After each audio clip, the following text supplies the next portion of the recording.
हो भोजपुरिया समाज है। जी हाँ, तो फिर पवन सिंह के नया कॉल के दौरान की खबर लेके वो भी वीडियो कॉल। जी हाँ, आप लोग नया फोटो देखा तो उनकी फोटो लंदन के तीसरा फिल्म सेट से कल ही आउट हुए देर शाम से उनकी खूब वायरल हुए वायरल खबर के पूरी तरह से जांच पड़ताल करी और नया रिपोर्ट तैयार कर बड़ी उनकी आप लोग नया रिपोर्ट बता आखिर वीडियो कॉल बतिया होता है ये गाना सुनते उनकी सच खबर आ गई सामने उनकी फिल्म टीम मेंबर द्वारा। जी हाँ, तो सारा कुछ जाने में आप सब पूरा वीडियो अंत तक देखी।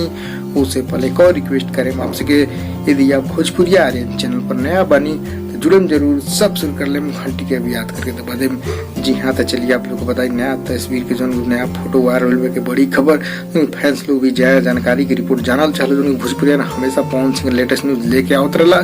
जी हाँ, तो कल आप लोग ई जन भोजपुरिया ने यूट्यूब चैनल भी देखते एक अलावा इंस्टाग्राम चैनल ऊपर भी न्यूज पा सकते, फोटो पा सकते, वीडियो भी पा सकते। सर्च करके भोजपुरिया वहाँ पे फॉलो करें, वहाँ पे न्यूज मिलत रहे, वीडियो मिलत रहे। जी हाँ, तो चलिए आप लोग बता तरोताजा कहला तीसरा फिल्म सेट कल से शुरू भल। जी हाँ, 2-3 पहले कुछ स्पेशल काम प्रोजेक्ट पर काम भल ओकर पवन सिंह कल से शाम से यानी कल से दोपहर से शूट शुरू बा। शूट से ई जो बाटे फिल्म टीम मेंबर्स के साथ पवन सिंह वीडियो कॉल बल्कि गाना सुनता। जी हाँ, पवन सिंह अपन ही गाना खुद सुनता जो अपन रिलीज हुई बा वेब म्यूजिक पर जो रोमांटिक लोकगीत ओके सुंदर। जी हाँ, काफी मधुर प्यारा गीत और काफी टरकाऊ झोंकदार भी बा, कोई कमी नहीं के लगन स्पेशल भी कह सकता।